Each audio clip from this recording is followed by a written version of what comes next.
Any good business person should be able to look at the market and see massive gaps in it. Well, I believe organic content is by far the most effective way to advertise your business. TikTok is one of those places where if you're not delivering value of some kind, you will be punished. The difference between the two is that once you cut the money from the direct marketing, you lose 100% of your traffic. And so the algorithm will say, okay, well, you're giving us money. We like money. Just keep giving us that. What we're doing on TikTok is making a significant difference for the brand awareness and the revenue. I didn't even know what to say. Welcome back to another episode. This will be the second one now with Tim Entwisle. Yeah, that's right. I met you not too long ago through one of my clients, Kirsty Smolensky. That's you right. did a public interview. You just put that on blast of all the local candidates running for groom. How did that go? I did. Yeah, I mean, it was a fun experience. It was pretty labor intensive. Like, sitting down for 5-6 hours was... Pun intended? Yeah. Well, I didn't interview the Labor candidate, so fair enough. So that's maybe didn't work out. No, so I did that. Yeah, it's been a great response. I mean, people have been loving the transparency and just being able to watch every single candidate's sort of perspectives and views on things. So it's been fun. I heard you had kind of a mixed experience working with certain candidates. Would you extend upon that? Oh yeah, look, I mean, I don't want to talk too much about it, to be honest with you. Yeah. Like, I think every candidate got the same spotlight to share their thoughts and opinions and all that stuff. So I'm just glad that it's got out there. So yeah. Fair enough. Yeah. Nice. Yeah. When I first heard about you through Kirsty, I thought, man, I have to meet this dude. Honestly, because the way you were asking these questions, the way you were creating more of a provoking story through the way you interviewed these people, I found really, really interesting. So Thanks, I checked out his Instagram and I saw that you're an organic coach. Yeah. Yep. You specialize in organic content. And, I'm a bit biased as well. I believe organic content is by far the most effective way to advertise your business. For sure. What's your opinion on that? Oh gosh, I mean, it's a tool, right? Like, it's something that you're going to use for certain things. I think about it as it's the difference between, like, those friend for hires that you can pay money for, and they can, like, especially in Japan, like, you can sort of spend a whole day with these people by spending money. It's like you can do that through and that's like paid ads, right? Where you can pay for people to spend time with you, or you can do the long and difficult road of trying to build a relationship with them and make them want to spend time with you. Oh yeah. So I think that depending on what you're looking for as a business, are you looking for blunt force results right now, straight away? I think that's probably the paid route, because you make money off of that. Way easier to get that forced in front of people's eyeballs. Yeah. But I think organic content is extremely powerful for long-term wealth, long-term success. Definitely. And fostering a great relationship with your customers. 100%. Yeah. One sort of correlation that I like to tell some of the leads who ask, all right, well, what's the difference between paid ads and organic? I say organic is a long-term investment in saying that it compounds. It starts off small, and over a period of time, it does one of these ones. It starts to compound. Direct marketing is a straight line. Mm-hmm. The difference between the two is that once you cut the money from the direct marketing, you lose 100% of your traffic. You have no brand to work with. Yep. That's sort of something I agree like completely. To tell people. Yeah. Well, I've worked with a few clients that are part of the e-commerce equation. I don't know if you've heard about them. No. So it's their main sort of philosophy or strategy, I guess you could call it, is if you're an e-commerce brand that's selling a product online, the best thing you can do is invest all your money into paid ads. Take the credit card out, spend it up, go crazy. And that works, and it does scale. And so you have to give credit where credit is due. It does work. Of course, there's a time and place for everything. Yeah. But you are correct when basically these guys, as soon as they turn off the ads, as soon as they if there's something wrong with the credit card for a day, if there's some sort of change in the algorithm, or maybe Meta just turns around and says, I want you to pay double or triple now because we have a monopoly. Yeah. What are you going to do? So I think having organic working alongside, or if not being the main focus for your marketing strategy, I think it's so essential. 100%. I've also experienced, and I'm sure you have as well, on the polar opposite side of the spectrum, business owners who have been relying on 100% word of mouth for however many years now. and they think, okay, well, you know, I've considered building an online presence of some sort, but what really is the point of investing so much time and effort into social media to build an online brand when I have my personal reputation that's doing just fine? Yeah. What I like to tell these people is, you know, if you had scaled your online reputation up to the same level you had your personal reputation, would that double, triple your revenue? How far can you take that? Yeah. I think I like what you're saying, because yeah, word of mouth is powerful enough. But I think that, yeah, organic content is word of mouth for the online marketplace. It's to get people talking about you and creating a version of you in their head that operates independently of whether or not you're actually actively talking to them. Yeah. So it's really cool. I would, for somebody who is struggling with that, to say, you know, I'm making enough money, I'm doing fine with organic. I'm sorry, without organic or without any marketing whatsoever, just word of mouth. Like, power to you, man. Like, I don't want to move somebody away from that, but I would just say that if you might start seeing cracks later on in the future. You might start seeing loyalty disappear. You might be seeing your community disappear. You're relying on a lot of specific factors to keep the money train rolling that may fall apart in the future. Yeah. So it's a really good idea that you sort of cover all of your bases. Like, do organic, do paid. Like, make sure that your business is protected. Yeah, right? don't have all your eggs in one basket. Yeah. If you were to give advice to some of these people, would you almost argue that it's sort of scary being in their position? You know, someone who hasn't really adapted to technology, who may perhaps be a bit older, they were pretty comfortable doing what they do. They're relying purely on sort of analog revenue, if you will. That's what I like to call an analog. Sure, I like that. Know? That's cool. For these people who are being outcompeted by other businesses who are leveraging these tools, would you argue that's a bit of a scary position to be in? And how have you helped those people? Oh, look, I would just say that no matter your age, no matter what stage you're in right now, it has never been a better time to learn how to create really great pieces of content that people enjoy watching. Yeah. Yeah, I mean, it is really sad that, you know, maybe there's a lot of businesses out there that might be traveling well right now, but maybe given a few more months, a few more years, like you said, could get out competed by somebody who is supercharging their business using organic content, just using online marketing in general. I don't know. I would just tell them that, you know, it's not a scary place if you find the right people to help you and get it right, and also find people that aren't going to take advantage of you. Yeah. And I think that's probably the thing that if I was in their position, I'd be most afraid of. I'd be most afraid of somebody who will promise me the world and then deliver none of it, and then basically leave me with a crazy invoice at the end of the day to pay for it, you know, and they go, well, there's no results, nothing's come of this. Yeah. So, yeah, I think I would try to alleviate that issue first before going any deeper. And I'm sure you can relate as well. It has been absolutely infuriating talking to leads who say, oh, I don't know about this. You know, I've worked with XYZ company and, you know, I worked with them for maybe a whole year. You know, they said they're going to do this, they do that, you know, post a handful of graphics and we'll be having thousands of dollars come in sales. How do I know you're not going to do that to me? Yeah. And I mean, I think that's something we covered Monday as well, is that there are so many places that are still using some of the old strategies that haven't quite adapted and are kind of leaving a bit of a cancer in the water, you know, infecting other people with this kind of bad reputation towards what digital marketing actually is. If you were to advocate for digital marketing overall, what would you say it actually looks like? How have you helped your clients organically? Yeah, I think, that's a good question. First of all, if it's not making money, then don't invest in it. Yeah. Now the question is what's your time delay? What's your turnaround for making that money?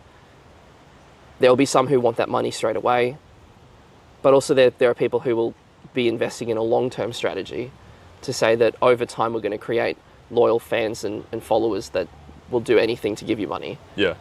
And that's a different story as well.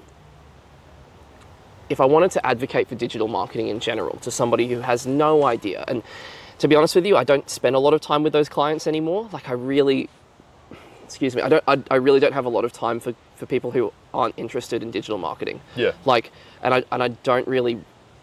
Even for the people who have had a bad experience with someone else. I think that, first of all, look for people with proof. Work with people who have tangible results that they've achieved, so that they can look at that and go, here's exactly how we do it, and here's exactly why it's worth doing it with us. Yeah. So always look for proof. And if somebody doesn't have enough proof, see if there's a way that you can either help provide them that proof by either doing it for free or discounted with them. Yeah, show some proof of concept. Correct, yeah, like to basically like build that trust. If they're not willing to do that for free, if they don't have the proof, then your trust level should be pretty low with them. I don't think you should work with that sort of person. Because it is more likely to be a scam. If they're if they're like, hey, give me the money, I'm not going to promise any results, and just see what happens, right? Like that's you should be able to sniff that out. Yeah, avoid that, all costs. For the person who has no idea what digital marketing is, and I had to take like 3 steps back. Again, this is not where I'm normally operating, where I'm chasing clients. Yeah. I would just say what I like to do best, and what humans have liked to do best for thousands of years, is tell great stories. And digital marketing, especially now in the TikTok and Instagram era, it's all about who can tell the best stories. Yeah. Who can emotionally move people in the most compelling and effective way to make them either change their behavior in terms of giving a follow or dropping a comment, or change their purchasing habits to actually pull the trigger and buy something, right? If you know somebody that loves a good story, then you know that digital marketing works. And even if you've never spent any time in it, you just have to know, like, hey, have you been to the movies recently? Have you watched a TV show recently? Do you know, like, everyone consumes media, everyone loves stories. And I think that if you just see digital marketing as telling the best stories that make the most results, then it's kind of a no-brainer. Of course you want to be a part of it. Wow. Yeah. Wow, what a fantastic way to put it. That's really cool. I don't know if that was too profound or not, but yeah. I love that, mate. No, thanks, man. That's great. Appreciate that. That's great. I'm sure you might agree that I've seen this sort of transitional period as of late that I believe isn't completed yet. It might take another 5 or 10 or so years. Sure. Where all of these large corporate brands have slowly been converting into personal brands. Instead of you seeing a logo, you're seeing someone's face. Yeah. And you make a correlation between this person's face, their personality, and the product. I believe everyone is moving in that direction, and those who aren't are almost left behind. Of course, there are exceptions here and there. This is true. What would you do for those large corporate businesses that may be lacking that personal connection with their audience? Yeah, well, I mean, awesome observation, man, about the fact that personal brand is becoming everything. Yeah. It is one of those things that even the big corporates are recognizing. Yeah. Like, how are we going to AI-proof our business? I believe personality 100%. Is something you can never trade. Yeah, I mean, great examples like, say, I follow the Weiss ice cream TikTok page, obviously a sore spot in Toowoomba since they packed up and left, but they've hired a specific marketing girly to be right front of camera, explaining stuff, talking about things. So you're 100% right that businesses recognize the need for a human interface between between viewers and the content that they're creating, the products they're trying to sell. Yeah. I would be cautious about relying and putting too much stock into one individual person to represent your brand. That would be my one concern. Like just today, or just yesterday, it was released that Brookie Bakehouse, it appears, and in my opinion it seems pretty conclusive, that she copy and pasted a bunch of recipes from another famous chef here in Australia. Yeah, okay. Wow. Crazy controversy, right? Because Brookie Bakehouse is a powerhouse of a business and an idea and a brand, but it's all built on the one person, Brooke Bellamy. Yeah. What happens when some sort of controversy like this arises and people see her as a person as less trustworthy and less likable? Yeah. I mean, that shifts the whole conversation, right? So, and it's funny because I predicted this when I made my first TikTok video about her just under a year ago. I said she's killing it. People are loving the content she's putting out and she's getting heaps of views and this is phenomenal, you know, X, Y, Z. But if she doesn't diversify the number of people that are in front of the camera and make sure that the Brookie Bakehouse brand is not reliant on the one person, then if a controversy arises, her whole empire could collapse. Yeah. And now I don't know if this is going to be enough to destroy the Brookie brand. I don't think it will. Do you think perhaps it may increase it with the extreme amount of controversy that's happened?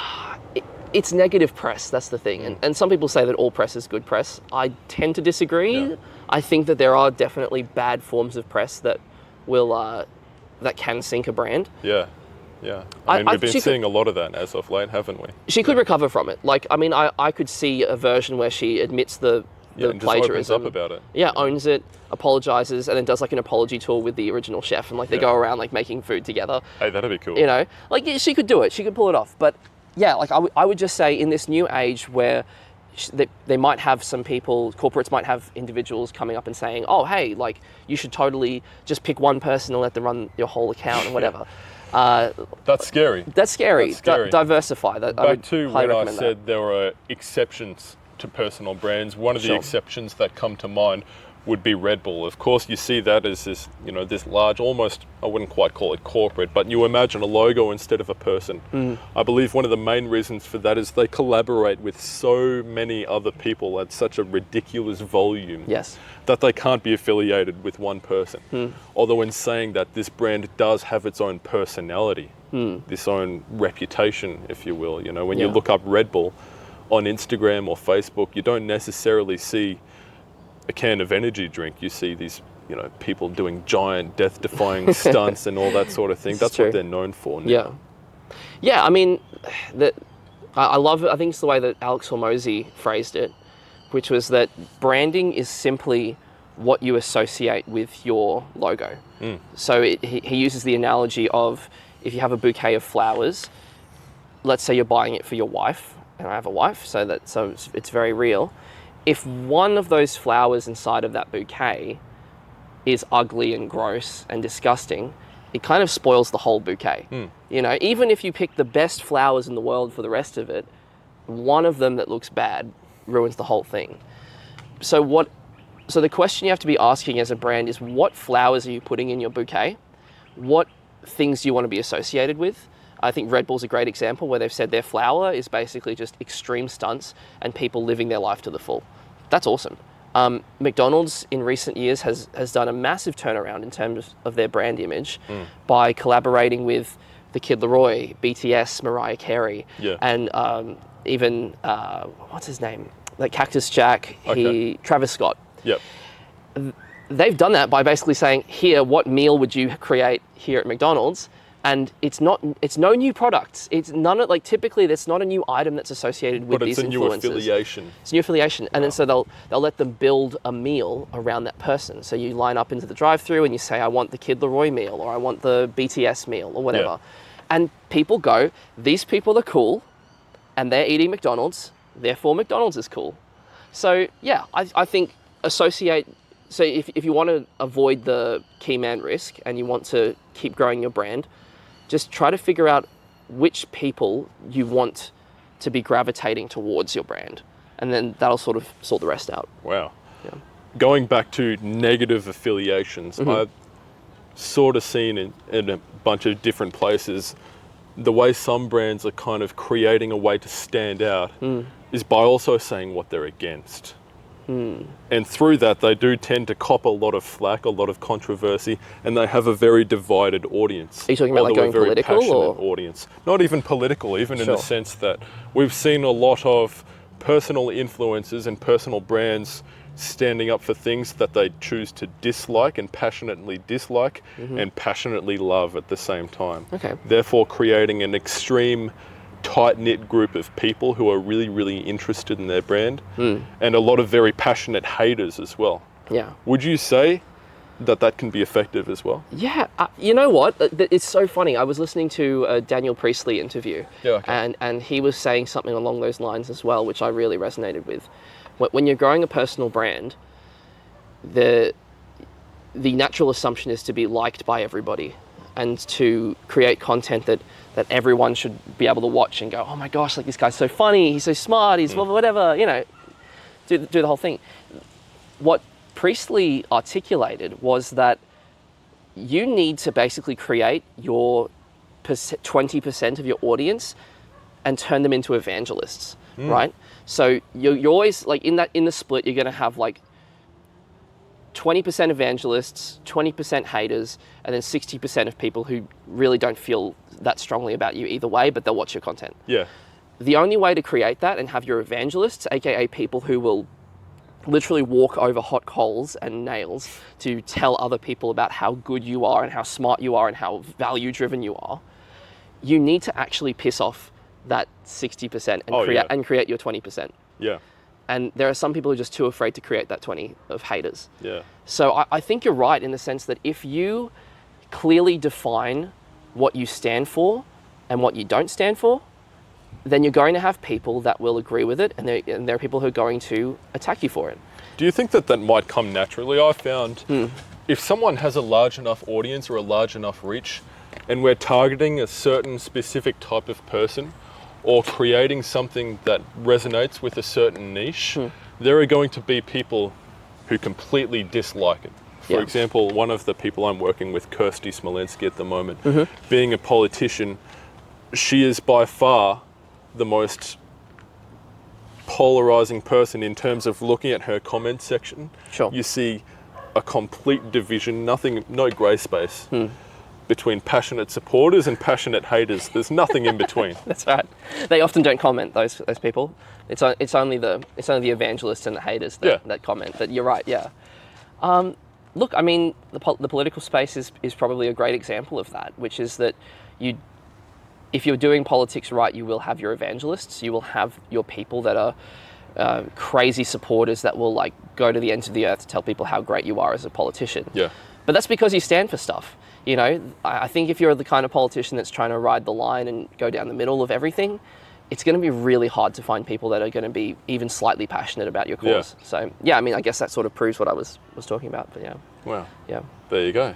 What's your story? Yeah, I love that, man. Thanks. Yeah, so it's really funny because I've always been a storyteller. Like, I really love just making other people laugh, making other people think, and creating content that I suppose gets people excited about whatever it is I'm trying to make. Yeah. And goosebumps. Yeah, thanks, man. For the longest time, I didn't think that this could ever be a legitimate form of revenue for businesses. Like, I knew that businesses would spend money on product placement or getting celebrities to endorse their products. But in terms of social media, I always assumed that social media was reserved for just posting about your products, posting about your services, and essentially not much else. Yeah. And then came TikTok, right? Where all of a sudden this algorithm, which is so addictive and better than any other algorithm on social media, changed everything. Where it said, you know what? We don't care about photos. We don't care about pictures or updates or talking about yourself. We care about entertainers. And it was the first entertainment-based social media platform. Wow. And then from there, I just watched how Instagram changed. I watched how Facebook changed. I watched how YouTube changed, all to suit this notion that social media is no longer just about checking in on your friends or checking in on your local business.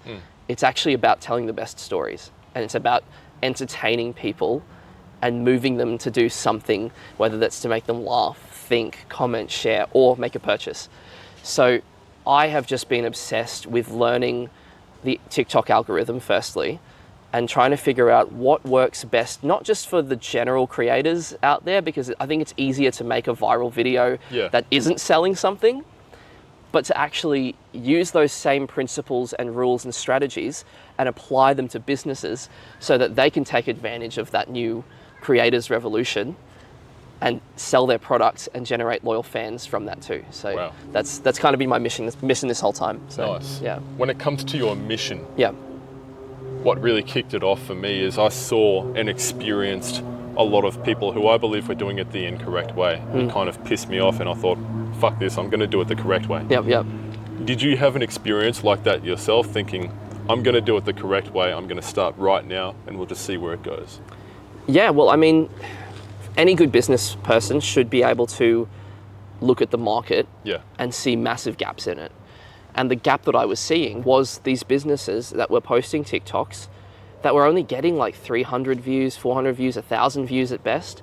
And I'm thinking, this is such an underutilized platform that no business is taking seriously. It still isn't. Right, yeah. Where at the same time, on one hand, the majority of businesses aren't taking it seriously and actually learning how to make good TikTok videos. Or maybe they've given up and said that it's too tough of a cookie to crack, right? But then on the flip side of that, you've got these businesses like Brookie Bakehouse, right, or Lucent Globe that are creating crazy viral hit videos and generating so much more revenue than any of their competitors. Oh, yeah. Right? And Yeah. so I was like, there's clearly something going wrong here, where if I can come in and help these businesses generate crazy good results, then I will obviously benefit financially from it, but also these businesses will actually be able to connect with people who care about their stuff and generate revenue and make money. Yeah. You know? So I was just super excited about helping where I could in there. Is that how you believe business should go as well? As you provide the value first, they receive the value, and then you get paid? 100%. 100%. I think if you are not delivering strong results for your client, then you shouldn't be working for that client. Yeah. And if they're not delivering results for you, or if they're not compatible with your work, the way that you work, then you shouldn't be working with them either. Yeah. I think in any situation, it's about delivering value first. And especially now in this new economy with the algorithm, TikTok is one of those places where if you're not delivering value of some kind, you will be punished. If you just advertise yourself, you will be punished. Yeah. So yeah, 100%, man. Like, I think do something to get people to actually remember you. Yeah. And then you can, and then the rest will follow. I think that's what social media is at the end of the day. If you can live in your audience's head rent-free, you're doing something right. Yeah. We have seen so many large agency traps or pitfalls that people have walked into that, you know, they sign up for a 5K per month deal, they post a handful of graphics and then nothing happens. What have you been doing to separate yourself from the people who are doing the things incorrectly? Are you working a lot more closely with your clients? Are you trying to raise the bar, if you will? That's a good question.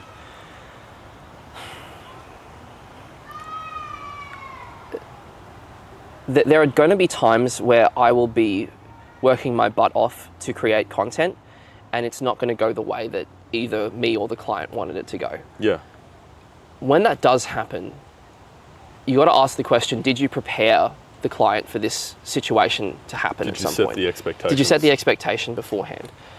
Secondly, are you making sure that whatever pitfall you fell into previously is not going to happen the next month or the next season that you're working with them in? I think if you cover those two things well, then you retain the trust of your clients and you make sure that you can have a long-term relationship with them. And so something I always try to do is manage the expectations of the results that a business is going to get from me from the start. I mean, when I started with the Baker's Duck, it took us about 15 videos before we had our first viral hit. When the first viral hit came out, then all of the views started flowing down into the other content. Yeah. So it was... And I assume before that, the Baker's Duck has already had an online presence as well. If you were to start their social media from scratch, it doesn't just take 15 videos. Well, I mean, that's the beauty of TikTok actually, because they only had 116 followers on TikTok when I first started with them. We're now on almost 6,500. Wow. So we've blown up pretty quickly. And yeah, it was actually in those 15 videos that we started getting that momentum that really started to make a difference. And even speaking anecdotally, like when we first started at the Baker's Duck, not a single person knew who we were when we do the street interviews. Yeah. When we talk to strangers in public, we'd say, have you heard of the Baker's Duck? They go, nope, never heard of it. Don't know who you guys are. But now, and this is really fresh for me because we just filmed some stuff today. Yeah. It was great. Awesome.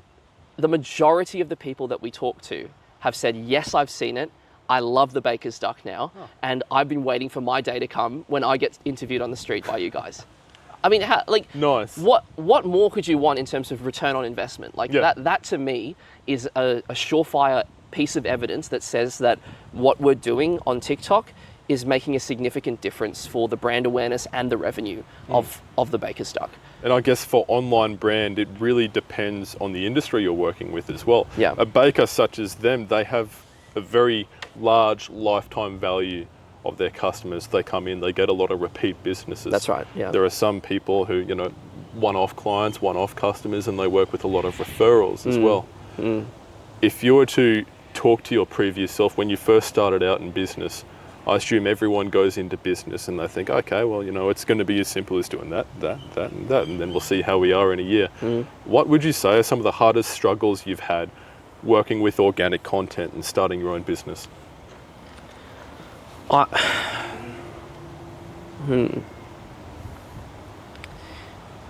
Probably the hardest part of being in organic content as a business, and something I would prepare my 5 years ago self about, is that it becomes really easy to pin your self-esteem on whether or not a video performs on the day that you posted it. Oh yeah.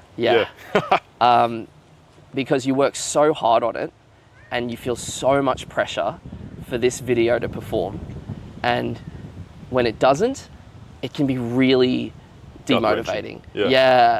You can feel, and you take it personally sometimes. You go, what's wrong with me? When you're doing a monthly report and you see red numbers and think, what are we doing wrong? It's tough, man. So that was definitely one of those things where and I still battle with it to this day. When I put a video out and it doesn't do well, I feel terrible about it, But the thing that I sort of do to get myself out of that rut is, go back to the drawing board, remind myself of the success that I've achieved before, to be by the way, you're not terrible at this. It was just a bad video, maybe.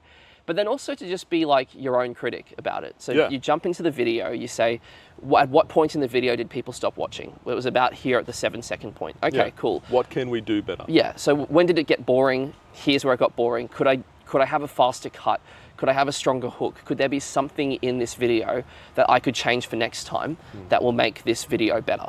And I think that that's probably what separates me from your traditional marketing agencies or your typical marketing managers, is that I don't like to settle for bad results, and I'm constantly looking for new ways to get better views and to get better return on investment. So, how do you measure a good result? Is it views? Is it engagement? Is it watch time? Is it the amount of followers that you've gained that month? That's a really good question. The conversions for the raw website, I assume there are lots of clients who expect instant sign-ups on their landing page through social media. Yeah, you're right. I mean, that's the thing. When it comes to, it depends on the client, obviously. You've you've articulated very well. There will be clients who will say, I want these videos and I want this result by this time. Yeah. And again, it's just about managing expectations. If you got to be clear before you sign on and shake hands, is that realistic? Is that attainable? For me, a job well done in, let's say the Baker's Duck, means views. Okay. As many new people knowing that this awesome cafe / restaurant / bakery exists, and they make the best food, and you should go and check it out because we're cool, we're Gen Z, we're having fun. That's a job well done to me. If people know that this place exists and they should go and check it out, I think that I feel happy with the results ending up in that spot. But yeah, I mean, in order to achieve those views, you need comments, you need high watch times, you need people liking it as well and sharing it with their friends.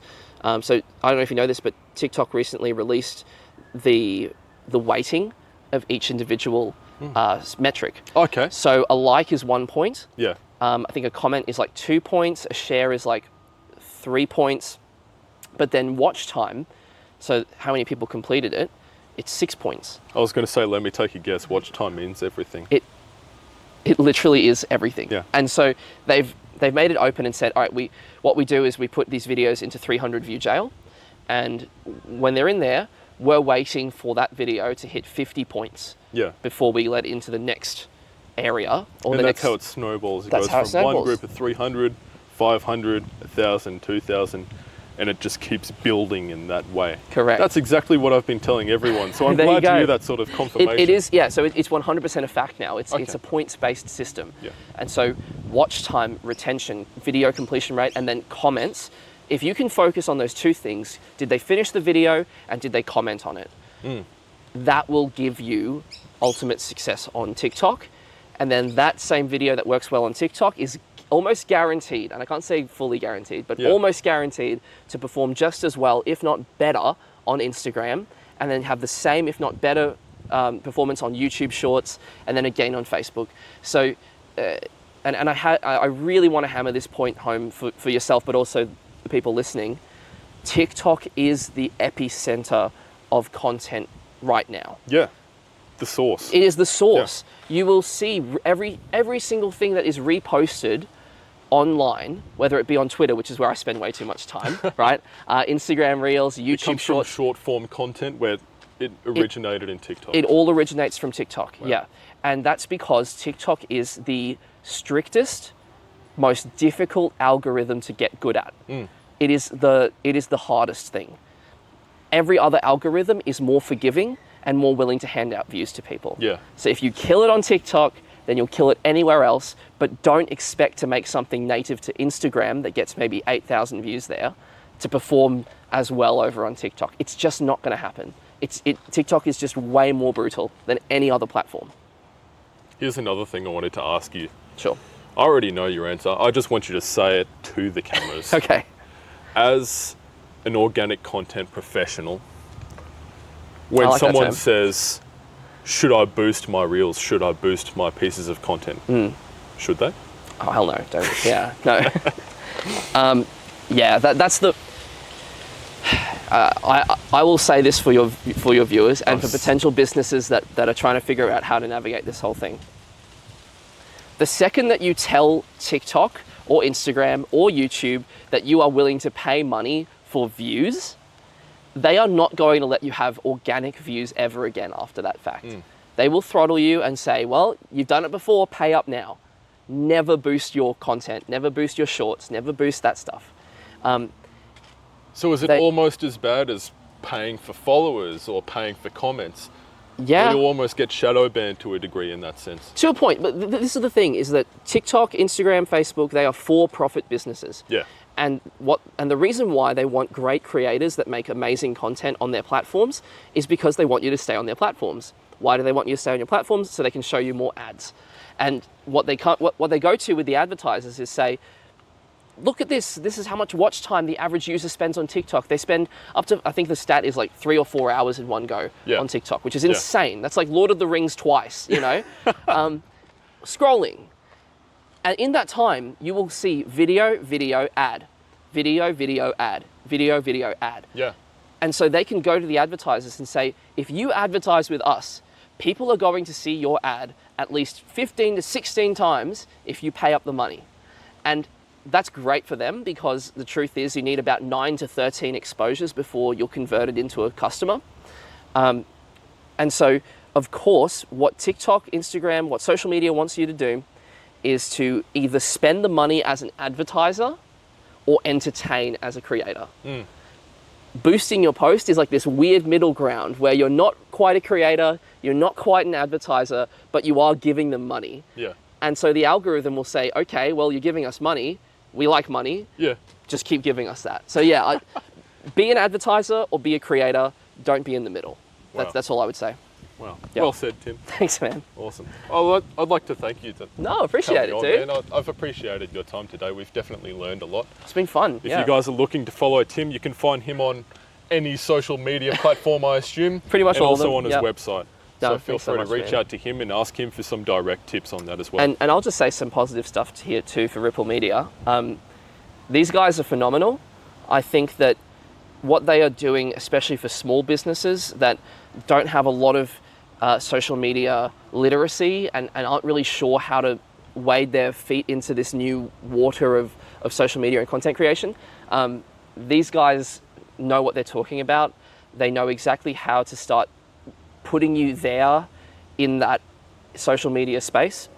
And if you guys really want that support and you want people who care passionately about working for you and you can trust them, then I'd highly recommend working with these guys. They're like, so genuinely, like, yeah, give all my love to Ripple Media. Wow. 100%. I appreciate that. No, 100%, man. Thank you so much.